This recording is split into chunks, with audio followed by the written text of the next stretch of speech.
ওই চ্যানেলে খুব ইন্টারেস্টিং একটা ভিডিও নিয়ে এসেছিলাম। সেখানে একটা মাল্টিব্যাগার কোম্পানি প্রায় 2190% রিটার্ন দিয়েছে। কোম্পানিটা কিন্তু যেটা বক্তব্য সেটা হচ্ছে প্রেজেন্টলি একটা বিরাট বড় প্রজেক্ট পেয়েছিল, সেই প্রজেক্টটা আগামী 25 বছর জন্য, এবং সেই প্রজেক্টে যে কাজ করছে রিনিউয়েবল এনার্জি সেক্টরের পার্টিকুলার কোম্পানিটার টোটাল কাজ যে পেয়েছে সেটা হচ্ছে গুজরাট থেকে। গুজরাট যে নিগম লিমিটেড, যেটা JUVNL, গুজরাট বিকাশ নিগম লিমিটেড, তারা এই প্রজেক্টটা দিয়েছে 25 বছরের জন্য। সেটা টোটাল প্রজেক্ট প্ল্যান করা, তারপরে টারবাইন ইনস্টলেশন, তারপরে গ্রিড কানেকশন এবং কমিশনিং সব কিছু মিলিয়ে একটা কাজ চলবে। কোম্পানি ফান্ডামেন্টাল দুরন্ত, ভ্যালুয়েশন এখন এই মুহূর্তে 675 থেকে 320-তে নেমে এসছে, সব ঠিকঠাক, দুর্দান্ত জায়গা। কিন্তু আজকে যেটা বলতে যাচ্ছি এই ভিডিওতে, সেখানে কিন্তু টোটালি আলাদা ব্যাপার।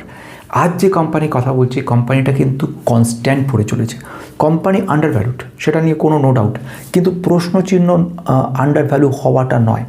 প্রশ্নচিহ্ন হলো কোম্পানির রিটার্ন কিন্তু কিচ্ছু দিচ্ছে না। আমি যদি 1 বছরে দেখি, দেখব -13%। প্রথম দিন থেকে নভেম্বর 2024-এ কোম্পানিটা এনলিস্টেড হয়েছে, তার থেকে আজ পর্যন্ত 14% নেগেটিভ, মানে শুধু পড়ে গেছে, কোথাও কোনো আলো নেই, কোনো আশা নেই, এরকম পরিস্থিতিতে কোম্পানি দাঁড়িয়ে রয়েছে। এই পরিস্থিতিতে কোম্পানিটার large cap company, renewable energy অর্থাৎ সোলার এনার্জির উপর কাজ করছে। স্পেসিফিক্যালি বলি, সোলার পিভি মানে ফটোভোল্টিক সেলের ওপরে দুরন্ত কোম্পানি, এবং 5খানা সারা ভারতে ম্যানুফ্যাকচারিং ইউনিট এদের রয়েছে। বিরাট বড় মাপের অর্ডার বুক রয়েছে, 66,000 কোটি টাকার ক্যাপিটাল এক্সপেন্ডিচার করছে। শুধু 2027 সালে 9,000 কোটির এক্সপেন্স করবে, এবং সেটা হচ্ছে টোটালি কনসেপ্ট হচ্ছে সোলার। একটা বিরাট বড় জাইগান্টিক একটা মুভমেন্ট করছে কোম্পানিটা, এবং এই কোম্পানির মানে এরকম অবস্থা বলা যেতে পারে যে সব থেকে কোম্পানি প্রচুর উন্নত, কিন্তু সে কোম্পানি শুধু কারেকশনের পর কারেকশন হয়ে চলেছে। কোম্পানি কি কোনো আশা আছে? কোম্পানি কি এমন পরিস্থিতি হতে পারে যে আগামী দিনে কোম্পানি বিরাট কিছু করতে পারে, নাকি কোম্পানি আস্তে আস্তে পুরো শেষ হয়ে যাবে? সেটাই কিন্তু এই পার্টিকুলার কোম্পানিটাকে প্রশ্নচিহ্ন, এবং প্রশ্ন করেছে ডেপস ওয়ার্ল্ড বলে একজন। তো আসা যাক সব কিছুর দিকে। This video only for education purpose, no buy or sell before investing, please consult yourself for your advisor. Past return current guarantee future. সেই কোম্পানির ক্ষেত্রে কোনো পাস্ট রিটার্নই নেই। নর্মালি যারা কোম্পানি নিয়ে বলে, তাদের পাস্ট রিটার্ন, বড় বড় রিটার্ন নিয়ে তারা আসে এবং বলে এত রিটার্ন দিয়েছে, ভবিষ্যতে দেবে, এটসেট্রা। কিন্তু আমি এমন কোম্পানি ধরে বলি যেগুলো কোনো রিটার্নই দেয়নি, শুধু ফান্ডামেন্টাল এবং টেকনিক্যাল আমাদের দেখিয়ে দেবে যে কোম্পানি কি ভবিষ্যতে ভালো করতে পারে না পারে না। তাহলে বোর্ডে রিনিউয়েবল এনার্জি সেক্টর, এই পার্টিকুলার যে কোম্পানিটার কথা বলছি, অনেকে রিকোয়েস্ট করেছিল আমাকে, সেই জন্য কোম্পানিটা নিয়ে বলছি। ওয়ারি এনার্জি কোম্পানিটার নাম। ওয়ারি এনার্জি যে কোম্পানিটার কথা নিয়ে আজকে বলছি, এই কোম্পানিটা কিন্তু ডেপস ওয়ার্ল্ড বলে একজন এবং একাধিক মেম্বাররা আমাকে রিকোয়েস্ট করেছো। কোম্পানি বেসিক্যালি যে বিজনেস, সেটাকে নিয়ে কথা বলবো একটু। এক্স্যাক্ট কিসের ওপর কোম্পানিটা কাজ করছে, সেকেন্ড ওয়ান এর ফান্ডামেন্টালটা দেখে নেবো। এই মুহূর্তে কোম্পানির মার্কেট ক্যাপ কত রয়েছে, এই কোম্পানির ভ্যালুয়েশন কী রয়েছে, গ্রোথ কেমন রয়েছে, প্রফিটেবিলিটি কেমন দেখাতে পেরেছে কোম্পানির ডিটেলসটা। তারপরে ম্যানেজমেন্ট তরফ থেকে কিছু কথা বলেছে, সেইগুলোকে নিয়ে একটুখানি কিন্তু আলোচনা করার পরে ফাইনাল সবচেয়ে ইন্টারেস্টিং জায়গায় যাব। এই মুহূর্তে কোম্পানিটাকে কী পজিশনে বলে মনে হচ্ছে, এটাকে কি buy, hold or exit situation পয়েন্টটাকে কী বলে মনে হচ্ছে, বা কোথায় দাঁড়িয়ে রয়েছে কোম্পানি। তো সব কিছু আগে নতুন থাকলে সাবস্ক্রাইব করে রেখো, পুরোনোদের অজস্র লাইক কমেন্ট মুগ্ধ করে আমাকে। শুধু সাবস্ক্রাইবও নয়, বেল আইকনটাও প্রেস করবে। আমি যাই বিজনেসের ক্ষেত্রে, কোম্পানিটা কিন্তু যদি খুব শর্টে এক লাইনেও বলি, তাহলে বলবো ফটোভোল্টিক সেল যেগুলো রয়েছে, পিভি সেল বলে, তার ওপরে কিন্তু কোম্পানিটা কাজ করে। এবারে ফটোভোল্টিক সেল কোথায় কাজ করে? সোলার রিলেটেড কাজ করে। সোলার এনার্জি, রিনিউয়েবল এনার্জির ক্ষেত্রে যে সূর্য থেকে যে রশ্মিটা আসে, সেই রশ্মিটাকে কিন্তু শক্তিতে উৎপাদিত করে, শক্তিতে পরিবর্তন করে, এবং সেটা একটা ব্যাটারিতে স্টোর হয়, যেগুলো যখন সূর্য থাকে না তখন সেই স্টোর হওয়ার যে সমস্ত এনার্জি, সেগুলো যেন কাজে লাগানো যায়। এবং নট অনলি দ্যাট, যে সময় সূর্য রয়েছে সে সময়তেও যাতে কাজে লাগানো যায় ইলেকট্রিসিটি তৈরি করা। ব্যাপারটা কিন্তু বিরাট বড় ব্যাপার, ছোট্ট নয়। এ ব্যাপারে আগে চায়নার কিন্তু আধিপত্য ছিল সাংঘাতিক রকমভাবে, এটা কিন্তু ভুললে চলবে না। চায়না এখানে কিন্তু বহু বছর ধরে খুব সস্তায় সমস্ত প্রোডাক্ট দিয়ে আসছিল। ইভেন এখনও যদি বলি, ইন্ডিয়া তার নিজের ডোমেস্টিক ক্ষেত্রে 18 থেকে 20% মাত্র এই মার্কেটে রয়েছে, আর ম্যাক্সিমামটা কিন্তু চায়না 75 to 78% ঘিরে রয়েছে চায়না। এই যে মার্কেটটার মধ্যে চায়না পুরো ঘিরে রয়েছে, সেই মার্কেটে ভেরি স্লোলি একটা করে কোম্পানি ঢোকার চেষ্টা করছে, পেনিট্রেট করার চেষ্টা করছে, ভিতরে ঢোকার চেষ্টা করছে, কিন্তু পারছে না। ফার্স্ট অফ অল সেটা হচ্ছে এদের ডাম্পিং পলিসি বলে। ডাম্পিং পলিসি মানে প্রোডাকশান কস্ট হয়েছে 100 টাকা, এবারে টোটাল সেটা নিয়ে গিয়ে ইন্ডিয়াতে ফেলার জন্য টোটাল মিলে 110 টাকা দাম হওয়ার কথা। সরকার, চায়না সরকার এখানে প্রায় 70 টাকা ডিসকাউন্ট করে দিচ্ছে, যার ফলে মাত্র 40 টাকাতেই এই প্রোডাক্টটা ইন্ডিয়ার মার্কেটে কিন্তু ফেলে দিচ্ছে। আর 40 টাকাতে কোনো পক্ষে, ইভেন এদের পক্ষেও সম্ভব না এই দামে ইন্ডিয়াতে বিক্রি করা, যেটা চায়না নিজে লস করেও ইন্ডিয়ার ক্ষতি করার জন্য, ইন্ডিয়ার মার্কেটটাকে ধ্বংস করার জন্য 40 টাকা দামে কিন্তু বিক্রি করছে। এটাকে আটকানোর জন্য সবচেয়ে বড় আগে government of India anti dumping পলিসিকে নিয়ে এসছে। অ্যান্টি ডাম্পিং পলিসির কাজ হচ্ছে এই যে 40 টাকা যেটা আসছে এর ওপরে আবার চাপিয়ে দিচ্ছে এক্সট্রা বিভিন্ন রকমভাবে সারচার্জ, বিভিন্ন রকমভাবে ট্যারিফ, যেটা লাগানোর ফলে কোম্পানিটার দাম চলে আসছে 100 টাকার কাছাকাছি। ঠিক আছে, কিন্তু 100 টাকা আমাদের দেশের কস্ট আর ওদের দেশের কস্ট এক নয়। ওদের দেশের অনেক ইজি লেবার, অনেক টেকনোলজি অ্যাডভান্সমেন্ট, অনেক সহজে অনেক পাওয়ারফুল জিনিস তৈরি করতে পারছে, যেইটা আমাদের এখানে তৈরি করতে গেলে 110-115 টাকা চলে আসছে। এখান থেকে কম্পিটিশনটা শুরু হচ্ছে, কিন্তু সেখানে গভর্নমেন্ট অফ ইন্ডিয়া এখানে প্রচুর পরিমাণে কিন্তু সাবসিডি দেওয়া শুরু করে দিয়েছে। দুদিক থেকেই আটকাচ্ছে, এখানে থেকেও আটকাচ্ছে, এখান থেকেও আটকাচ্ছে। এই যে সাবসিডিটা দেওয়া শুরু করেছে, এটার পরিমাণটা কেন বলছি, এই যে 40 তুমি মনে করছো আসছে, এর উপরে যখন অ্যান্টি ডাম্পিং পলিসি লাগানো হচ্ছে, এর উপর 60 টাকা চাপানো হচ্ছে, তো বলতে পারো তো এই কথা যে 60 কেন না লাগিয়ে 100 টাকা চালিয়ে দিই, 100 টাকা যদি চাপিয়ে দিই তাহলে তো এর দাম বেড়ে যাবে না। সেখানে গভর্নমেন্ট, যে কোনো দেশেরই একটা স্ট্যান্ডার্ড থাকে, ম্যাক্সিমাম তুমি কত চাপাতে পারো, যা খুশি চাপাতে পারো না। যাই হোক, এখন এরকম পরিস্থিতি সাবসিডি প্রচুর দিচ্ছে বলে এই সেক্টরটা আস্তে আস্তে উঠছে। কিন্তু শুধু সাবসিডি দিলে তো হবে না, সেখানে টেকনোলজি অ্যাডভান্সমেন্টের দরকার, যে কারণের জন্য ওয়ারি এনার্জি বিভিন্নভাবে কিন্তু এই কাজে সাহায্য করছে এবং বিরাট বড় একটা এদের ক্ষেত্র রয়েছে। আমি যদি বলি এই মুহূর্তে ওয়ারি এনার্জির কথা নিয়ে বলছি, বিজনেস অসাধারণ রয়েছে, photovoltaic cell, battery storage, energy, এগুলোর ওপরে কাজ করছে কোম্পানিটা। কোম্পানি ফান্ডামেন্টালটা এবার একটু যাবো। ফান্ডামেন্টালের মধ্যে যদি বলি, এই মুহূর্তে কোম্পানিটা কিন্তু 77,000 কোটির কোম্পানি, 77,000 crores মার্কেট ক্যাপের এই কোম্পানিটার কিন্তু পি যদি দেখি, মানে পি মানে প্রাইস টু আর্নিং রেশিও, এই মুহূর্তে দামের তুলনায় ইনকাম কত হচ্ছে, অর্থাৎ একটা পেন কিনতে গেলে তোমাকে পেনের ম্যানুফ্যাকচার কস্ট কত হচ্ছে, সেই তুলনায় বাজার এটাকে কী দামে বিক্রি করছে। অর্থাৎ অরিজিনালি দাম হয়তো 10 টাকা, কিন্তু বাজার এটাকে 30 টাকা, 40 টাকা, 50 টাকায় দিচ্ছে। আবার যেখানে কম্পিটিশনে মার্কেট লস হচ্ছে, পজিটিভিটি আসছে না, সেখানে এটার দামই 5 টাকায় চলে আসছে। অ্যাজ পার একজন ট্রু ভ্যালু ইনভেস্টর মত অনুযায়ী মার্কেট তখনই তুমি কিনবে কোনো জিনিসকে যখন সে জিনিসটার দামটা মার্কেট ভ্যালু যেটা আছে তার থেকে কম দামে পাচ্ছ। অর্থাৎ এর যে ইন্ট্রিনসিক ভ্যালু বা ট্রু ভ্যালু বা রিয়েল ভ্যালু যদি যা থাকে তার থেকে কমে যদি তুমি পাও, সেইটাকে বলছে মস, মার্জিন অফ সেফটি। এই মার্জিন অফ সেফটিটা যত বেশি হবে, জাস্ট ফর এক্সাম্পল এই পেনটা বানাতে 100 টাকা খরচা হয়েছিল, কিন্তু মার্কেট কস্ট, মার্কেটে এটার দাম বিক্রি হচ্ছে 80 টাকাতে, তাহলে এই যে 20 টাকা, এই 20 টাকা আমি বলবো MOS, margin of safety, 20% margin of সেফটিতে তুমি নিতে পারো। কিন্তু কখনো যদি এই মার্কেটে এইটার দাম যেটা চলছে সেটা যদি 120 হয়ে যায়, তাহলে কিন্তু আমরা নেগেটিভ হয়ে গেল। অর্থাৎ বানাতে 100 টাকা খরচা হচ্ছে, কিন্তু 120তে আমি বিক্রি করছি, তাহলে পর কিন্তু আমাকে বেশি দাম দিতে হচ্ছে। বোঝা গেছে? এই ব্যাপারে ডিটেলস জানতে গেলে total price to earning ratio, growth রয়েছে, return on equity, return capital, আমরা সব কিছু মেম্বারশিপে দেখতে হবে। প্রচুর বিষয় রয়েছে, যদি এখানে এসব নিয়ে আলোচনা করি তাহলে ভিডিওটা অনেক বড় হয়ে যাবে।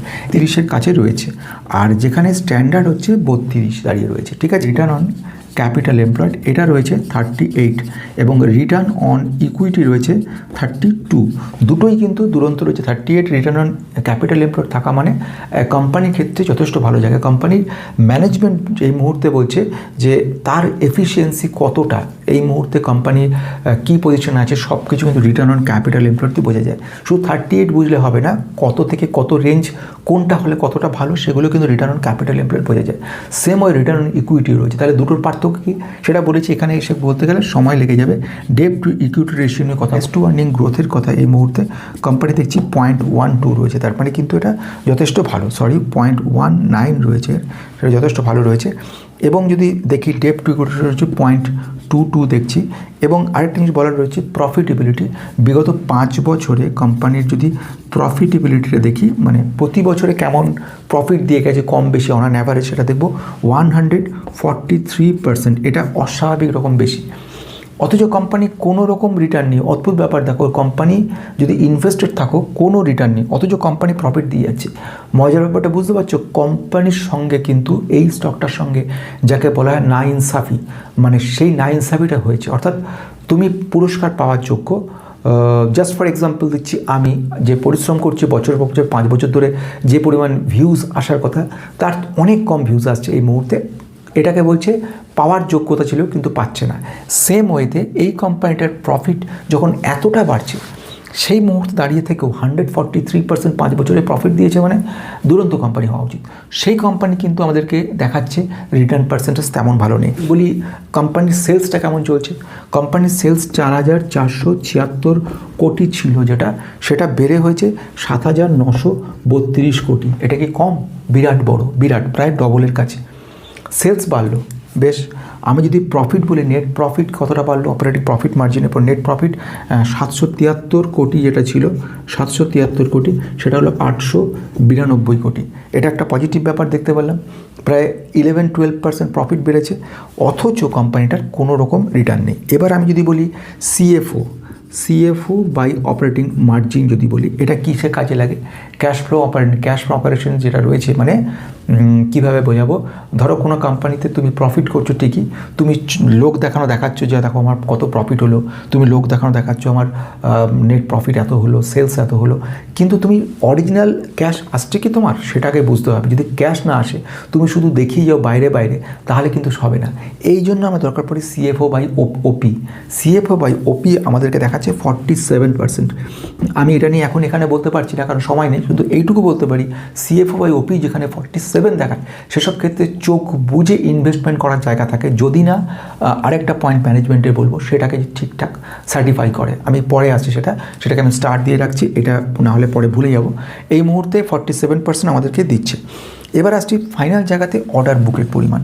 অর্ডার বুক নিয়ে আমি কিন্তু আগে শুরু করেছিলাম, সেটাকে নিয়ে এখন বলছি। সেটা হচ্ছে অর্ডার বুক প্রায় 61,500 কোটি টাকার কিন্তু অর্ডার রয়েছে।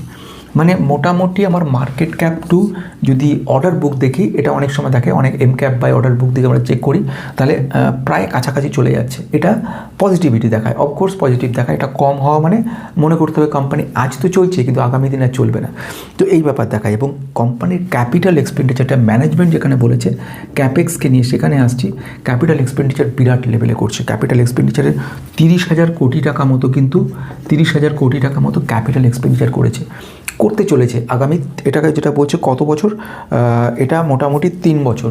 আগামী 3 বছর জুড়ে ম্যানেজমেন্ট এই কথাটাই বলেছি যে আমরা 3 বছরের মধ্যে 26 থেকে 29 সালের মধ্যে কিন্তু আমরা 30,000 কোটি টাকা কিন্তু ইনভেস্ট করছি।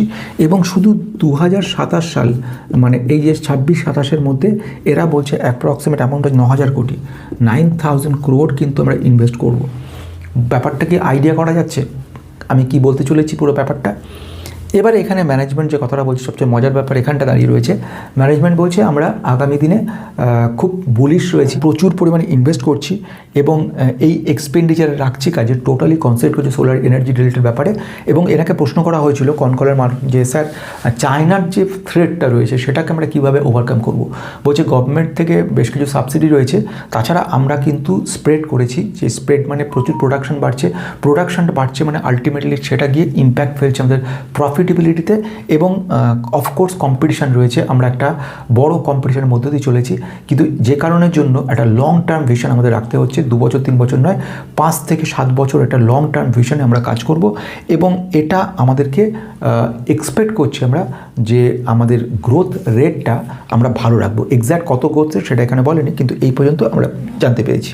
তার মানে ম্যানেজমেন্ট খুব বুলিশ রয়েছে কোম্পানি সম্পর্কে, এবং ওরা এই 30,000 কোটি টাকা আগামী 3 বছরের মধ্যে ইনভেস্ট করছে, মানে প্রতি বছর 10,000 কোটি করে কিন্তু ইনভেস্টমেন্ট হবে।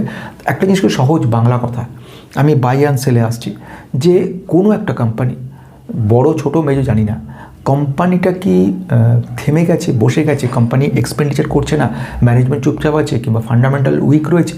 নো, প্রত্যেকটা নো। অর্থাৎ ফান্ডামেন্টাল যেরকম স্ট্রং রয়েছে, ম্যানেজমেন্ট তেমন ভালো বলছে, কোম্পানির সেরকমভাবে কোম্পানি প্রুভও করছে। শুধু ম্যানেজমেন্ট মুখে বলে গেল সেটা না, প্রফিটেবিলিটি সেটা দেখিয়ে দিল। শুধু প্রফিট দেখাচ্ছি কিন্তু অরিজিনালি ক্যাশ আসছে সেটা না।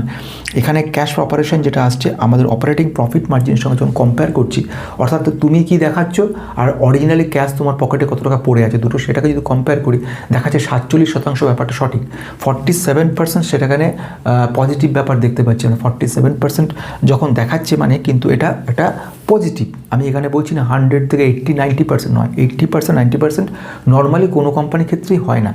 40% অ্যাবোভ যখন যাচ্ছে সেটাকে আমরা একটা ভালো পজিটিভ বলে মনে করে নেবো। কিন্তু এটাই যদি 28-27 থাকতো আমি বলতাম কিন্তু প্রচণ্ড রিস্ক। অর্থাৎ কোম্পানির প্রফিট ঘরে তুলছে না, তখন আবার খুঁজতে হতো অনেক জায়গায়, ব্যালেন্স শিটে খুঁজতে হতো, ঋণের পরিমাণ খুঁজতে হতো, এমন কী ধরনের কাজ করছে যে কারণের জন্য এত লোনের প্রয়োজন পড়ছে সেটা দেখতে হতো। এখন যেটা শেষ কথা থেকে বাই হোল্ড এক্সিটের কথা। প্রথম ঘটনা বলছি, নতুন করে কেউ যদি কিনতে চায় সে কি কিনতে পারে, no buy or sell recommendation, ঠিক আছে, this was only for education purpose. এখানে যেটা বলা দরকার আমার নিজস্ব মতামত অনুযায়ী, নতুন কেউ যদি ইনভেস্ট করতে চায়, কোম্পানি কারেকশন মোড রয়েছে, কোম্পানির ক্ষেত্রে ডাউন ট্রেন্ড রয়েছে, সুতরাং যদি এই মুহূর্তে কিনে একটা সুইং ট্রেডের দিকে যাই বা শর্ট টার্ম আমি ইনভেস্টমেন্ট করি সেটা আমার ক্ষেত্রে একেবারে নো।